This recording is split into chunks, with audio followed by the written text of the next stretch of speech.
이것은 단순한 또 하나의 하이브리드가 아닙니다. 37mpg의 강력한 터보 하이브리드입니다. 우수한 주행거리와 파워로 당신의 다음 이야기를 발견할 수 있게 해줍니다. 그곳이 어디든지.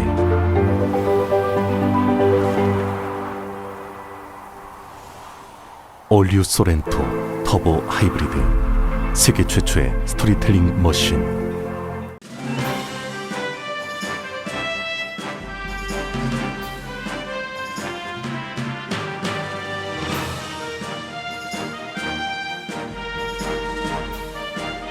새로운 절반을 시작하는 7월, 라디오 서울이 함께합니다. 강혜신의 오늘의 미국.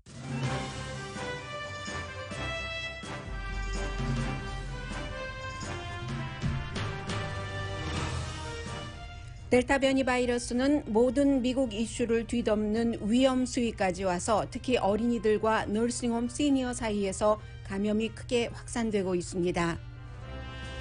그러나 플로리다주처럼 바이러스 확산 속도가 빠른 주일수록 주지사가 나서서 백신 접종과 마스크 쓰기 등의 찬물을 뿌립니다. 백신 접종을 받은 사람도 바이러스에 감염된다는 뉴스 또한 백신 접종을 주저하게 하는 원인이 되고 있습니다. 그러나 이는 반쪽 뉴스입니다. 미국에서 백신 접종자로서 감염된 사람은 전체 감염자의 0.077%입니다. 버락 오바마 전 대통령이 500명을 초대한 생일 파티를 열 계획이어서 비난받고 있습니다. 백악관과 양당이 협상한 상원 기간 산업 초안이 나왔습니다. 미치 매코넬 공화당 상원 대표도 지지한 이 안의 위험성은 공화당이 아닌 민주당에 있습니다. 보스턴 시장 선거가 보스턴 정치 변화를 보여줍니다. 주요 후보들이 소수인종 여성들입니다. 트럼프 전 대통령이 공화당에서 정치기금을 가장 많이 모은 정치인이 됐습니다. 거의 모든 그 돈은 트럼프 전 대통령 맘대로 쓸 수 있습니다. 8월은 역사적으로 투자가들에게는 별로인 달로서 주식시장이 주목됩니다. 도쿄올림픽에서 벨라루스 선수의 망명을 폴란드가 받아들였습니다. 금메달을 2명 선수에게 준 종목도 있습니다. 여러분 안녕하십니까? 오늘의 미국 강혜신입니다. 이제 미국은 다른 모든 뉴스를 델타 변이 바이러스가 뒤덮었습니다. 굉장히 중요하고 또 뉴스에 따라서는 여러분들께서 이거 뭐지 하고 굉장히 걱정하시는 그런 이슈도 있습니다. 특히 백신 접종을 맞은 사람들의 감염률이 높아진다, 50% 이렇게 얘기가 나오고 있는데 이 50%라는 것은 미국에서 백신 접종을 받은 사람들을 말하는 것은 아니고요. 잠시 뒤에 이런 뉴스를 전해드리겠는데 기본적으로 지금 바이든 현 대통령이 얼마 전에 미국이 코로나 바이러스로부터 굉장히 안전해졌다는 이 같은 그 선언을 했는데 결국은 이 선언을 너무 일찍 한 것이 아닌가 지금 이 같은 지적도 나오고 있고요. 백신 접종을 맞지 않은 사람들이 백신 접종 맞은 사람도 감염 걸린다고 하니까 거봐 백신이 효력이 없는 것이고 맞을 필요가 없잖아 라고 얘기하는 그런 부분도 있습니다. 이건 이스라엘에서 나오는 케이스입니다. 물론 이스라엘의 이 같은 케이스가 미국이나 다른 나라도 같은 비율로 나올 수 있겠으나 현재로서는 그렇지는 않습니다.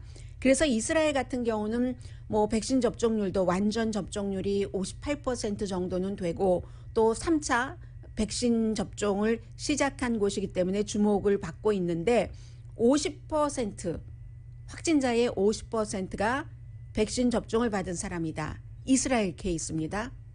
아주 나쁜 뉴스죠. 이스라엘에도 다른 나라에도. 그러나 그 뉴스도 있습니다. 심하게 아픈 것은 막는다. 그리고 이 백신 접종을 받은 사람은 백신 접종을 받지 않고 바이러스에 걸린 사람에 비해서 그 바이러스를 다른 사람에게 감염시키는 그 감염률, 전염률이 상당히 낮다.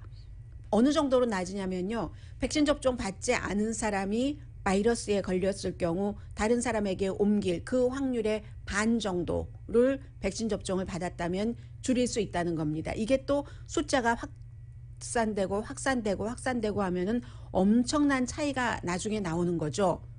그리고 지금 백악관에서 굉장히 좌절하고 있는데 백신 접종 맞은 사람도 바이러스에 걸린다. 이것을 미국 뉴스가 너무 포커스를 그 자체에 두고 있다는 겁니다.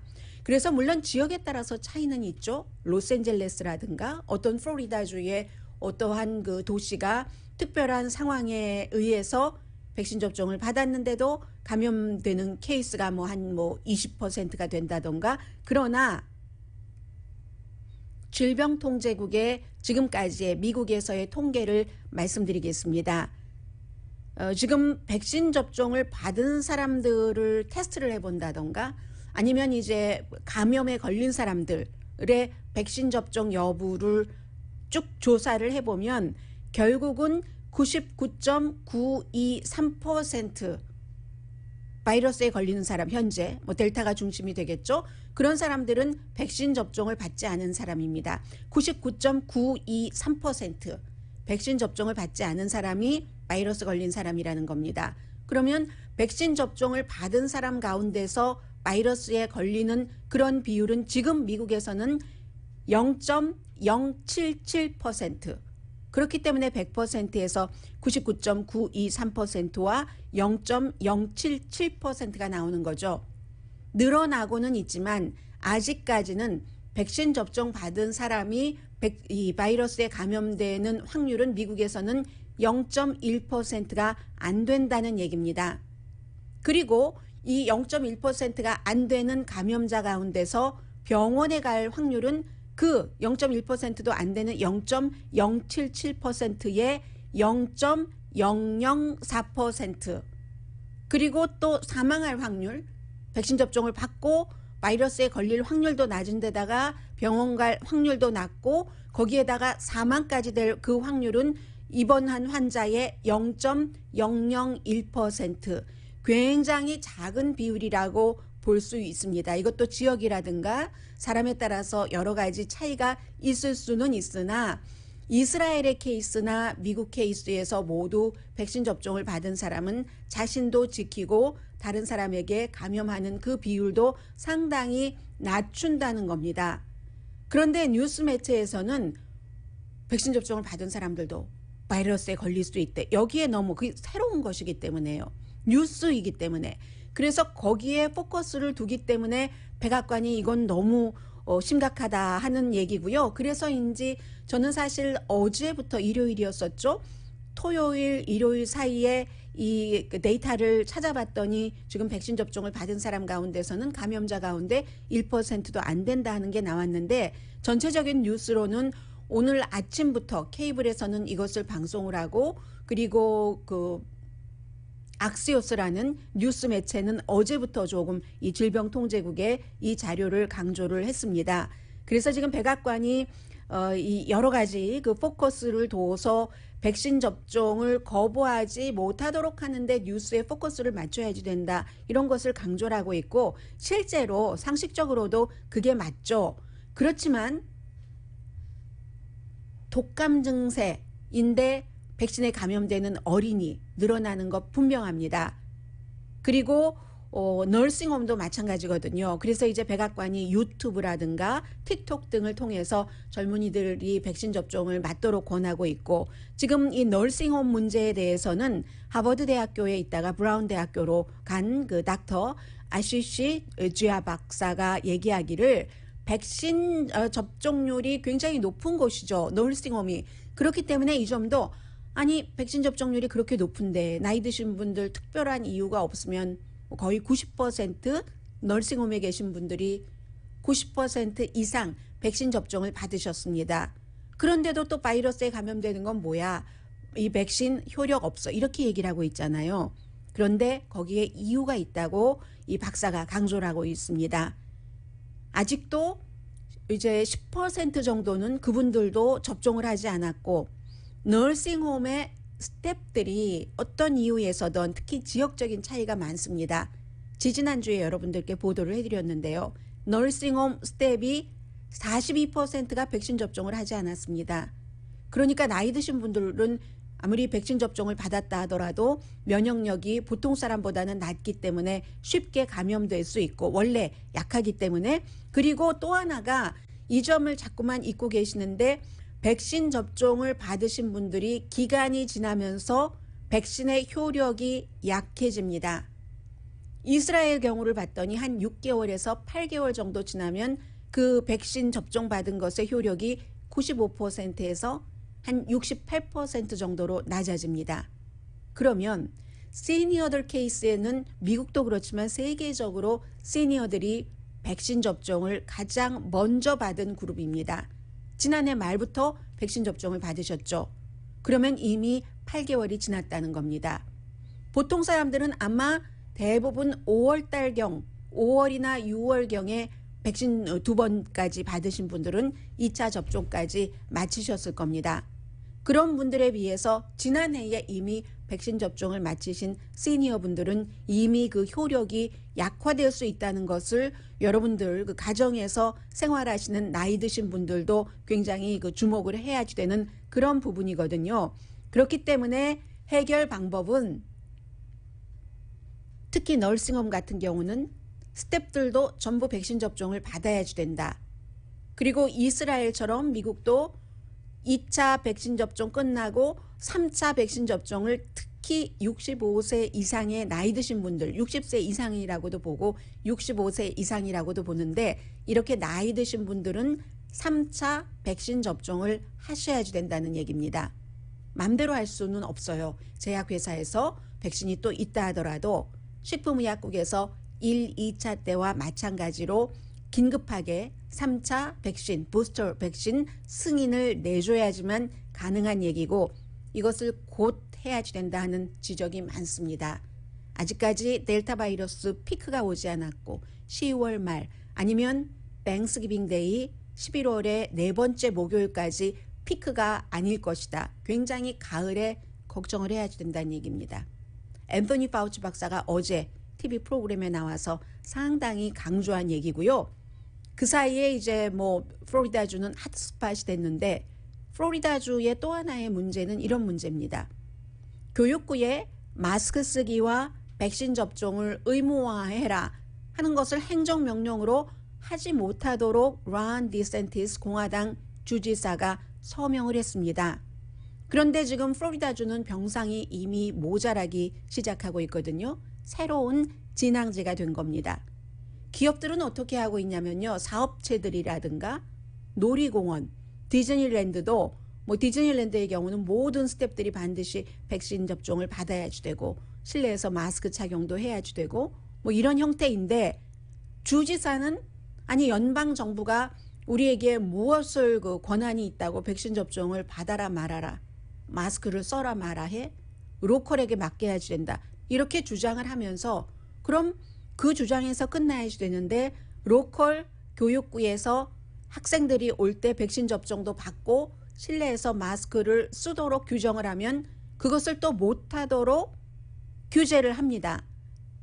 말이 앞뒤가 맞지 않죠? 플로리다 주지사 같은 결정을 내리는 그런 지역이 많으면 많을수록 미국은 out of control이라는 겁니다.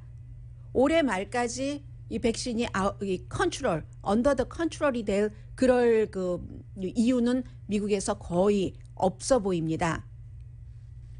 그런데도 이제 플로리다주뿐만이 아니라 많은 주에서 뭐 마스크 착용이라든가 백신 접종에 반대하고 있고, 미국뿐만이 아니라 사람들이 기간이 길어지면 길어질수록 어떠한 그 규제에 대해서는 반항이 나오게 되죠. 프랑스, 뭐 이태리, 베를린에서도 그렇고. 그러니까 호주에서 지금 어떤 그 식으로 이 백신 접종이라든가 마스크 단속 이런 것 셧다운을 명령을 했는데 밖에 나오는 사람들을 어떻게 단속하느냐면요. 경관만으로 모자라서 호주에서는 육군을 배치시킵니다. 물론 무장을 하지는 않은 육군이에요. 경찰과 마찬가지로 해서 경찰과 함께 무장을 하지 않은 군인을 시드니 길 지금 굉장히 한가하거든요. 한산하거든요. 완전히 나오지 못하도록 해서 토요일에 시드니에 1,300명 경찰이 배치가 됐고 300명 무장하지 않은 군인도 경찰을 도와서 사람들에게 뭐 격리해라, 뭐 백신 접종도 받아라 이런 것을 하고 도어투도어 집을 다니면서 특히 양성 반응이 나온 사람들 있죠. 그런 사람들을 추적을 해서 밖에 나오지 못하도록 하고 벌금도 물게 해요. 뭐 $500, 뭐 $250 케이스에 따라서. 그래서 이제 벌금을 무는 케이스가 많이 되는데 이 호주가 인구가 한 뭐 2,500만 명 정도 되죠. 호주도 2,500만 명 정도 되는데 감염이 지금까지 34,000 케이스밖에 안 나왔습니다. 1,000명 미만이 사망했거든요. 그럼 호주 인구를 그냥 대강 그 한국의 반 정도로 보시면 됩니다. 한국도 코로나 바이러스 굉장히 잘했는데 한국도 한 20만 명 정도 감염돼서 2,100명이 숨졌죠. 거기에 비해서 호주는 34,000 케이스에 1,000명 미만 사망했으니까 굉장히 지금까지 잘하고 있고, 잘하는 국가일수록 더 정부가 할 수 있는 최대한의 모든 힘을 동원을 해서 이렇게 그 규제 같은 것을 강하게 합니다. 그런데 또 하나 이것은 재미이기도 하고 여기에 대해서 비난하실 분들이 굉장히 많겠다 싶어서 전해드리는데요. 미국으로 돌아옵니다. 버락 오바마 전 대통령이 생일이 8월 4일입니다. 내일인가요? 모레네요. 8월 4일 생일이기 때문에 주말에 이제 그 매사추세츠의 그 마샤스 비냐드 비치가 바라보이는 그런 집을 샀죠. 2019년도에 미셸 오바마가 뭐 $1,200만 주고 샀는데 그 집이 30에이커입니다. 바다가 바라보이는데 이제 프라이빗 비치가 있고 하는 거죠. 30에이커의 건평은 7,000 스퀘어핏이 되는데 생일 파티를 한다고 주말에 500명을 초대를 했습니다. 지금 하는 매체가 뭐 영국의 데일리 메일이라든가 그런 뭐 좀 재미난 것들을 보도하는 많이 그런 것을 보면은 475명이 지금은 이제 더 많은 사람이 컨펌을 했겠죠. 가겠다. 버락 오바마 전 대통령이 뭐 초대를 했는데 안 갈 사람 많지 않겠죠. 뭐 가족, 친구, 친척, 그리고는 이제 스티븐 스필버그 감독이라든가 오프라 윈프리라든가 이런 많은 사람들이 가는데 과연 오바마 전 대통령이 지금 그 매사추세츠의 마샤스 비냐드도 7월 4일 독립기념일 이후에 조금 늘어났거든요. 감염자들이. 그런데 지금 500명을 초대를 해서 파티를 해야지 되는가? 그리고 스텝이 200명이라고 하거든요. 물론 뭐 집이 30에이커나 되니까 실내가 아니라 실외 파티이긴 합니다. 실외 파티인데 뭐 마스크를 꼭 쓰도록 했다라는 얘기는 없어요. 다만 백신 접종을 반드시 받아야지 되고, 그리고 현장에서도 그 테스트를 분명히 한다고 하고요. 펄잼이 공연도 하고, 조 바이든 대통령은 안 갑니다. 가지는 않지만 축하한다고 했고요. 파티 비용은 당연히 오바마 전 대통령 개인이 내는데, 지금 그 동네 이름이 그 프로빈스 타운이라는 곳인데 한 6만 명 살고 있는 곳입니다. 그곳에서 965명이 감염이 돼서 238명이 이제 좀 아팠다 하는 것이고, 병원에 간 사람은 7명밖에 안 되거든요.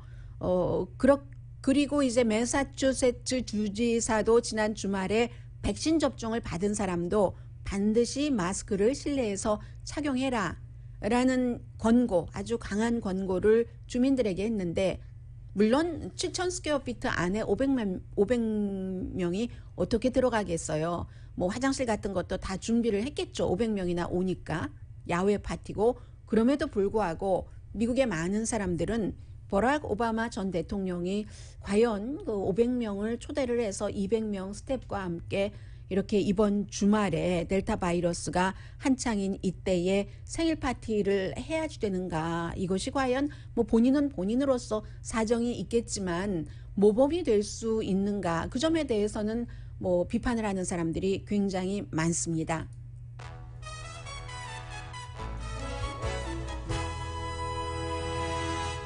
오늘의 미국은 전문가가 추천하는 이민법, 가정법 전문 제인정 종합법률사무소, 미주류 언론과 유명 인사들을 감동시킨 미주 판매 1위 카후나 마사지 체어, 한인 기업의 자랑 카후나 마사지 체어, 코지다운 갤럭시 거위털 이불은 잠이 솔솔 오게 하는 기능성 거위털 이불, 거위털 이불 전문회사 코지다운, 친절하고 자세한 상담으로 절개를 최소화하는 복강경 수술 전문 장지아 외과, 우리 가족 면역 충전 프로젝트는 한국 홈쇼핑에서 챙기세요. 한국 홈쇼핑 공동후원입니다. 잠시 뒤에 기간 산업안이 상원에서는 어느 정도 마무리가 됐고 굉장히 중요한 뉴스야. 하지만 뉴스를 가만히 들어보면 이게 왜 중요하다는 거지? 어떤 의미에서 앞으로 또 더 중요하고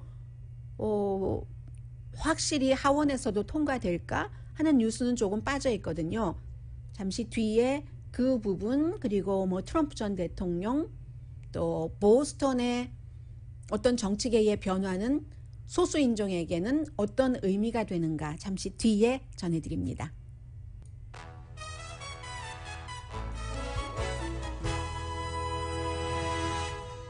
라디오 서울 방송 오늘의 미국 듣고 계십니다. 네, 미국에서 이제 법안 같은 것들이 하나 나오고 하면은 보통 몇백 페이지에서 몇천 페이지까지 됩니다.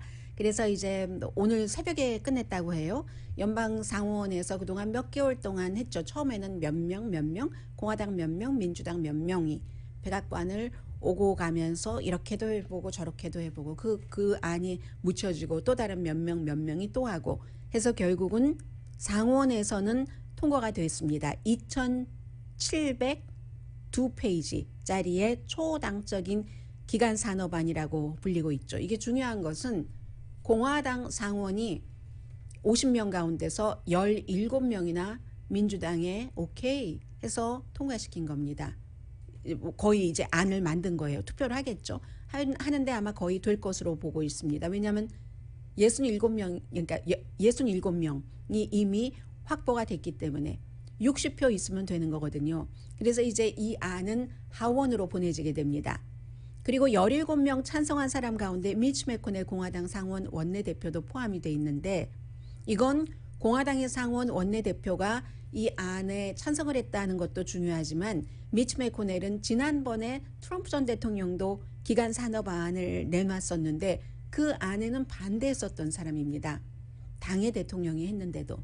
왜냐하면 그때 그 미치 매코넬이 얘기하기를 별로 의미가 없고 뒤죽박죽된 안이다 하면서 반대를 했는데, 이번에는 미치 매코넬이 어떤 사람입니까?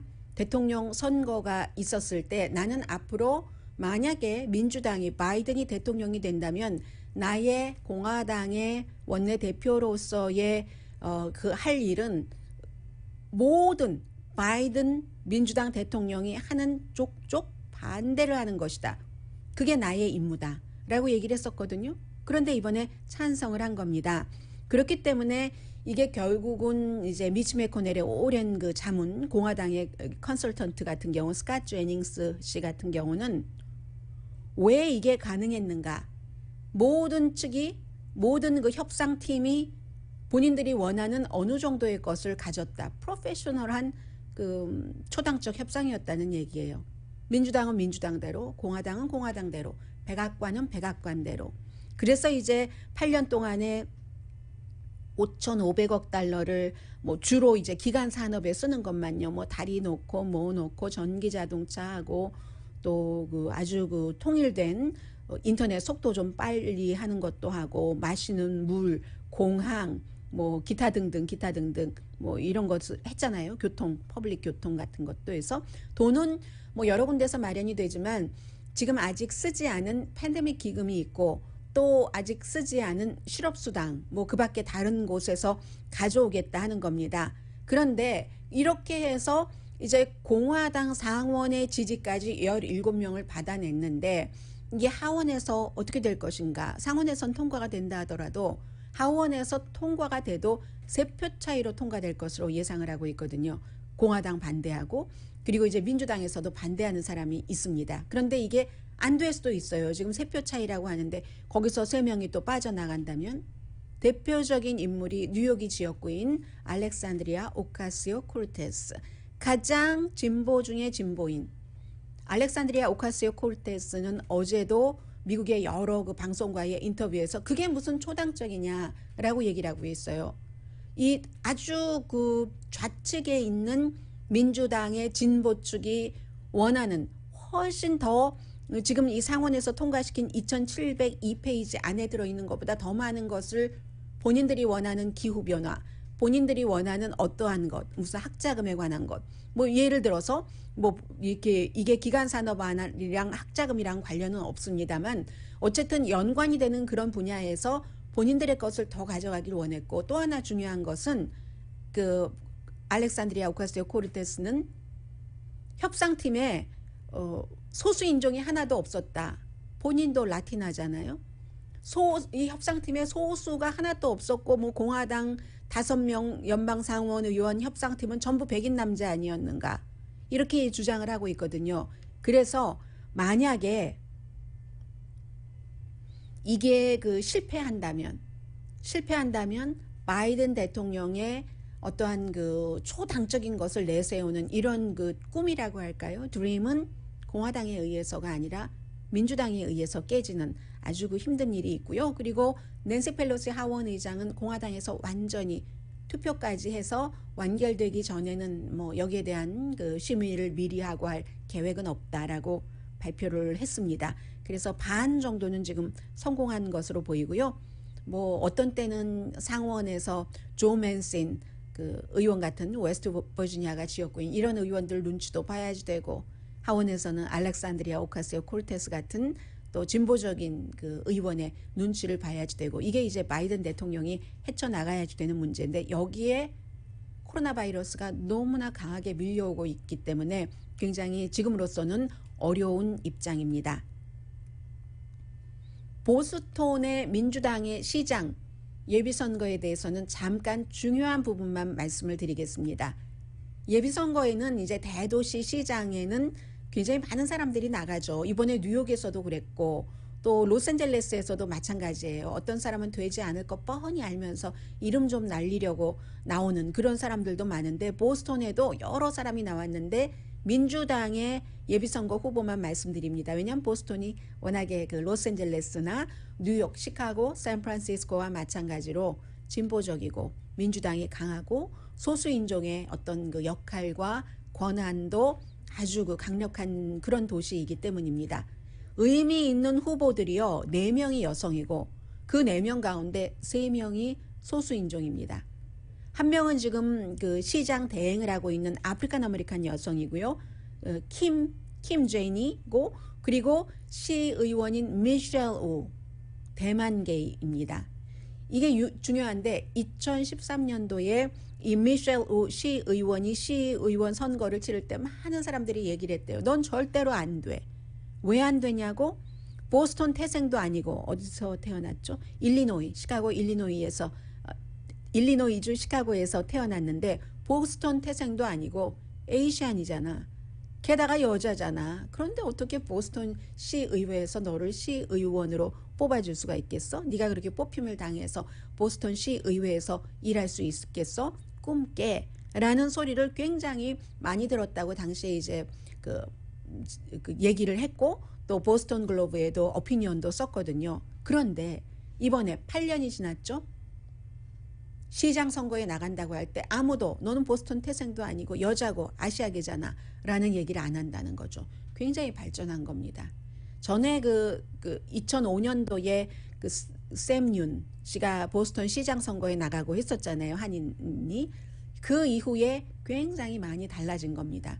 이게 무엇을 보여주냐면은 미국의 민주당이 점점 이제 소수인종이라든가 여성이라든가 이런 파워가 강하고 포용을 많이 한다라는 것을 뜻하는 것이고요. 공화당도 지난 몇 년 사이에 아시아계를 이렇게 흡수하기 위해서 굉장히 노력을 많이 했고 그 노력 역시 성과를 거뒀습니다. 그래서 이제 공화당에서 선거를 하면 영킴 연방 하원 의원이나 뭐 미셸 스틸 역시 코리안 아메리칸 연방 하원 의원을 굉장히 많이 지지를 했었죠. 공화당도 그렇지만 대도시에서는 이미 민주당이 오래전부터 소수인종, 여성 이쪽을 이렇게 자리를 잡고 있다가 지금은 완전히 환경이 바뀌었다 하는 것 전해드리고요. 또 한 사람 여성 후보도 뭐 부모 중에서 한 분은 아랍계고 한 분은 폴란드에서 이민 오신 분의 딸입니다.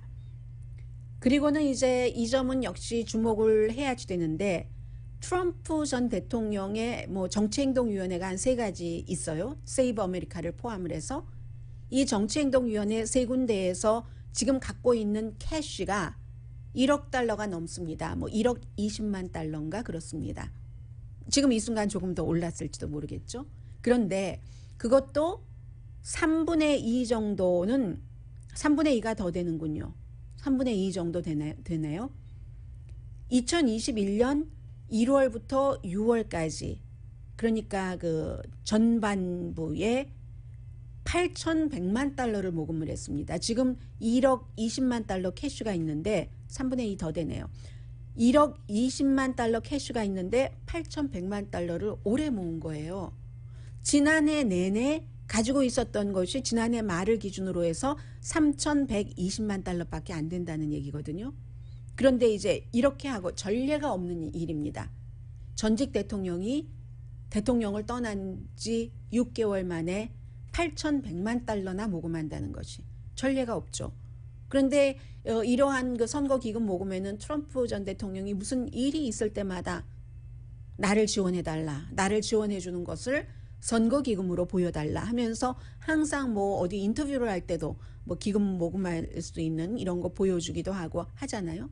그리고 더 중요한 것은 특별한 케이스를 제외하고는 이 돈은 트럼프 전 대통령 마음대로 쓸 수 있는 돈입니다. 그리고 트럼프 전 대통령은 기금 모금을 뭐 본인의 돈 기금 모금이 아닐 때 다른 그 후보를 지원한다던가 하는데 연설할 때도 이제 본인 뭐 기금에 대해서 얘기를 해요. 얘기를 하면서 내가 바이든이 대통령이 아닌데 지금 대통령 놀이를 하고 있는데 내가 그 자리를 가지고 와야지 되고 그리고 이 같은 그 가짜 대통령을 계속 지지하는 것을 법적으로 깨기 위해서 법률 비용도 든다. 그러니까 기부해라. 이런 얘기를 많이 해요. 그리고 실제로 그렇게 될 때 사람들이 기부를 굉장히 많이 한다는 것. 심지어는 뭐 구글이라든가 페이스북이라든가 트위터 고소하고 했잖아요. 본인의 어카운트 없앴다고. 그런 돈도 다 이런 돈으로 쓰고 있는 겁니다. 그런데 그런 기금으로 이렇게 돈을 쓰고 있다, 소비하고 있다도 중요하지만 아직까지는 지금 현재로서는 트럼프 전 대통령이 공화당에서 선거 기금 능력이 가장 뛰어나고 캐시를 가장 많이 갖고 있는 전직 대통령이면서 정치인이라는 점. 계속 2024년도를 아직은 바라보고 있다는 얘기고 그 사이에 요즘은 트럼프 전 대통령의 뭐 뉴욕주라든가 뉴욕시에서 여러 가지 그 기소한 것에 대한 뉴스는 조금 안 나오고요. 다만 이제 주말에 그 연방 법무부가 재무부 쪽과 연관이 돼서 트럼프 전 대통령의 세금 보고 같은 것 이런 것이 공개가 돼야지 된다. 법적 수순을 밟고 그리고 요구하는 측에 전달이 돼야지 된다 하는 것을 연방 법무부에서 발표한 그런 정도입니다. 잠시 뒤에 경제 뉴스 좀 전해드립니다.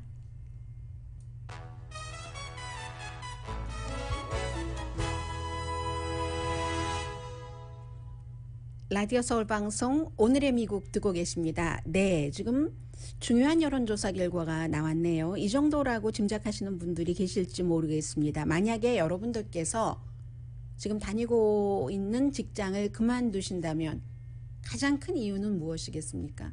돈, 페이, or 백신 접종 의무화 때문에 더 많은 사람이 돈보다도 나 백신 꼭 맞아야지 된다고 하면 그만두겠어. 이렇게 답한 사람이 14%. 돈이 너무 적어서 14%, 18% 대 14%입니다. 모닝 컨설트라는 아주 여론조사 많이 하는 기구가 1,119명을 대상으로 7월 23일부터 27일까지 조사를 했고 오차 범위는 3%포인트 가장 그 평이한 여론조사 결과입니다. 18% 대 14%예요. 그리고 다른 이유들이 많이 있죠. 뭐 예를 들어서 뭐 마약에 관한 테스트를 하라고 한다던가 그 밖에 그 뒤로 가면은 뭐 스케줄을 자주 바꾼다던가 또 코로나 바이러스 시대에는 집에서 일하게 재택근무를 허용했는데 더 이상 안 한다던가 그리고 뭐 베네핏을 줄였다던가 윤리적인 문제 뭐 이런 것이 있는데 아무튼 가장 많은 18%가 백신 접종 의무화, 마스크 착용 의무화 때문에 직장을 그만둔답니다. 아주 놀라운 일이죠. 모든 이슈에, 모든 그 미국의 지금 활동에 백신이 전부 들어가 있습니다. 그리고 이제 애플도요. 애플이 이제 데이팅 앱이 있는데 그 데이팅 앱 이름까지는 뭐 제가 말씀드리지 않아도 되겠죠. 그런데 이제 애플의 그를 통해서 사람들을 만나게 하는 앱을 개발을 해서 애플에 올려서 돈을 버는 곳은 코로나 바이러스 시대에 사람들이 만나지 않으면 이 앱을 이용하는 사람들이 많지 않으면 돈을 벌겠어요? 그렇지 않죠. 무슨 뭐 자선 사업을 하는 그런 그 단체도 아니니까. 그래서인지는 모르겠으나 백신에 대해서 마스크 쓰는 것에 대해서 코로나 바이러스에 대해서 아무것도 아니다 라거나 아니면 사실보다 훨씬 뭐 좀 그 축소시킨다던가 거짓을 얘기를 한다던가 데이팅 앱도 이제 뭐 여러 가지를 뭐 내용을 전할 수 있는가 보죠. 제가 보진 않았지만 그런 형태로 해서 애플이 바로 이 그 데이팅 앱을 내려버렸습니다. 그랬더니 이 데이팅 앱이 인스타그램에서는 그대로 유지를 하고 있는가 보죠. 우리 이거는 검열이다. 아니 무슨 애플이 우리 앱의 내용까지 검열을 해? 하고 굉장히 그 반대하고 반발하는 내용을 인스타그램에 올렸습니다. 이 정도고요. 그리고 지금 그 파이저와 모더나가 유럽에서 전부 그 백신 값을 올리고 있거든요. 물건으로 치자면 백신도 물건인데 일종의 백신이 값이 오르는 것은 수요가 많기 때문에 그렇습니다. 그래서 제법 올렸네요. 올리기 전에 15.50 유로였는데 지금 19.50 유로 한 도수당 뭐 23달러 15센트 되는 거죠. 모더나도 마찬가지로 그랬는데 그리고 또 이제 이 그 백신에 대해서는 백신이 부족한 나라가 이렇게 많은데도 미국에서 100만 도스 이상이 또 낭비가 됐습니다. 뭐 예를 들어 그 유효 기간이 지났다거나 이렇게 된 거죠. 왜냐하면 유럽에서 미국의 파이저 앤 바이오엔텍, 모더나에 대한 수요가 늘어나는 데 비해서 미국 내부에서는 수요가 늘어나질 않습니다. 4월달 이후에 정체 그리고 지역에 따라서 더 낮아지는 곳도 있고 최근에 백신 접종 받는 사람도 뭐 백신에 걸린다라고 얘기하니까 또 낮아지기도 하기 때문에 이 그 유효 기간이 지나서 100만 도수나 낭비가 됐다 이런 얘기고요. 그리고 이제 3차 백신 접종에 대해서는 미국에서도 앞서 말씀드린 것처럼 널싱홈이라든지 나이 드신 분들은 받아야지 된다라고 얘기를 하지만 세계보건기구는 2차 접종까지 끝낸 국가보다는 다른 1차, 2차 접종이 끝나지 않은 국가들을 생각하면 3차 접종에 앞서서 그들 국가에 기부를 하거나 팔거나 그들 국가 사람들 대체적으로 이제 가난한 나라가 되겠죠. 1차, 2차 접종부터 마무리하는 것이 우선이다. 이렇게 세계관이 다른 거예요. 세계보건기구는 세계를 중심으로 노는 것이고 미국, 영국, 프랑스, 이태리, 독일 등 각 나라는 그 국가를 이제 앞에 두고 있는 것이고 백신 문제는 그렇고요. 잠시 뒤에 올림픽 뉴스 전합니다.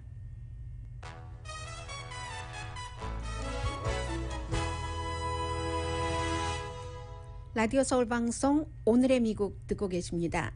네, 올림픽 예전에 뭐 망명 이런 것은 지금보다 훨씬 아주 심각했었던 때고 이데올로기 중심이었습니다. 지금은 올해도 지금 그 벨라루스 단거리 선수가 망명을 요청을 해서 폴란드하고 체코가 우리 받아들인다. 올림픽 선수니까요. 그렇게 뭐 그것도 하나의 이유겠죠. 해서 결국은 폴란드 망명을 그 받아들인 것으로 알려지고 있는데 24살의 여성 선수입니다. 이 크리스티나 라스트 네임이 너무 길어요. 발음하기도 힘들고 아무튼 크리스티나라는 그 단거리 그 스프린터가 했는데 이유가 뭐냐면요. 그 올림픽 기간 중에 코치를 비난을 했답니다. 그랬더니 벨라루스에 가면은 코치를 비난하고 뭐 여러 가지 지금 상황으로 볼 때 감옥에 갈 수 있다는 거거든요. 그래서 망명 신청을 했다. 코치를 비난했더니 바로 벨라루스에서 짐 싸라. 너 먼저 귀국해라. 이렇게 된 거예요. 먼저 귀국하면 감옥에 갈 확률이 높겠다 해서 망면 신청을 한 것이고, 그에 대해서 벨라루스에서는 기자회견을 해서 우리 이 선수가 심리적으로 너무 불안정하다, 감정 상태도 이게 업앤다운이 너무 심하다라고 얘기를 하자 이 선수가 일본에 나를 보호해달라라고 요청을 했고, 결국은 이제 폴란드가 이 선수의 망명을 받아들였습니다. 메달은 지금 뭐 메달 숫자는 미국이 제일 많습니다. 64개, 중국이 62개죠. 그리고 일본이 33개, 뭐 개최국의 그 홈그라운드의 베네핏을 충분히 보고 있는 것이고요. 그런데 금메달은 지금 미국이 22개인데 중국이 29개, 중국이 더 많습니다. 그리고 미국 같은 경우는 금 22, 은 25, 동 17개인데 여자팀이 메달을 40개를 받았어요. 남자보다 2배 더 받은 거죠. 그리고 중국은 이제 62, 금 25, 일본은 33개 전체 메달, 금메달 17개 있고, 뭐 금메달 예상 국가였었던 미국 여자 축구팀이 캐나다에게 1대0으로 져서 결국은 금메달은커녕 동메달을 놓고 이제 경기를 치르는 것이 남아 있고요. 세계적인 그 체조 선수 그 시몬 베일즈는 아직 끝난 게 아니군요. 오늘 그 밸런스 빔이 뭐죠? 평균대인가요? 평균대 맞죠? 밸런스 빔. 밸런스 빔에 오늘 나간답니다. 그런데 이 부분에서는 세계 최고는 아니에요. 이 사이먼 바일즈가 2016년도에 그 브라질에서는 그 동메달 받았었거든요. 어쨌든 심리적인 안정이 불안정해서 본인이 그 트위스터라고 하죠. 뭐 2.5배를 해야지 되는데 1.5배로 돌았다. 뭐 이런 것 있었잖아요. 그리고 나선 이렇게 하다가 내가 그 기록을 못 내는 것뿐만이 아니라 잘못하다가 다치기까지 하지. 이 어깨에 드리워진 심리적인 압박 때문에 큰일이다 해서 지금 중단했잖아요. 그러다가 오늘 아직 경기 안 치른 것 같던데요. 나갑니다. 그리고 중요했었던 것 가운데 하나가 메달은 받지 못했어요. 공개적인 성전환자 뉴질랜드 역도 선수 로렐 허버드, 남자였다가 이제 여자로 성전환을 한 이 선수가 나가면서 여성 대표로 나갔는데 불공평하다 하는 얘기를 굉장히 많이 했습니다. 그런데 당연히 호르몬은 줄이는 거죠. 테스토스테론을 낮춰서 여자가 된 거고, 뭐 과학적으로는 이렇다 저렇다 결론이 없지만 어쨌든 성전환을 안 한 여자 선수들도 어떤 경우는 자연적으로 이렇게 운동을 열심히 하다 보면은 그 남성 호르몬이 많아지는 경우도 있다고 하거든요. 43살, 35살 때는 남자들과 결혼했는데 지금은 이렇게 그 87kg에서 여자들과 결혼해서 메달은 따지 못했지만 너무너무 땡큐라고 얘기를 했습니다. 뉴질랜드 이제 국가대표 선수를 선정하는 팀에도 또 올림픽위원회에도 감사하다 하는 역사를 얘기를 한 거죠. 오늘의 미국은 전문가가 추천하는 이민법, 가정법 전문 제인정 종합법률사무소, 카후나 마사지 체어, 거위털 전문회사 코지다운, 복강경 수술 전문 장지아 외과, 우리가족 면역 충전 프로젝트는 한국 홈쇼핑 공동폰이었습니다. 10시에 좋은 아침, 좋은 하루 방송됩니다. 그런데요, 제가 제일 재미있었던 뉴스는 이 그 높이뛰기에서 이태리 선수하고 카타르 선수가 금메 서로 똑같아요. 그러니까 심판이 다시 해봐라 했더니 카타르 선수가 우리 둘 다 주면 안 돼요. 그래서 둘 다 줬어요. 강혜신이었습니다.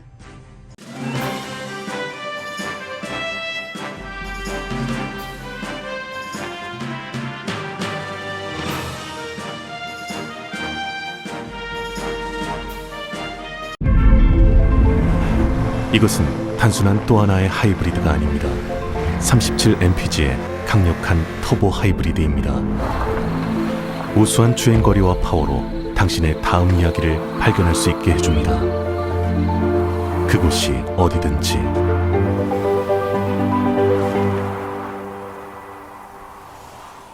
올류 소렌토 터보 하이브리드, 세계 최초의 스토리텔링 머신.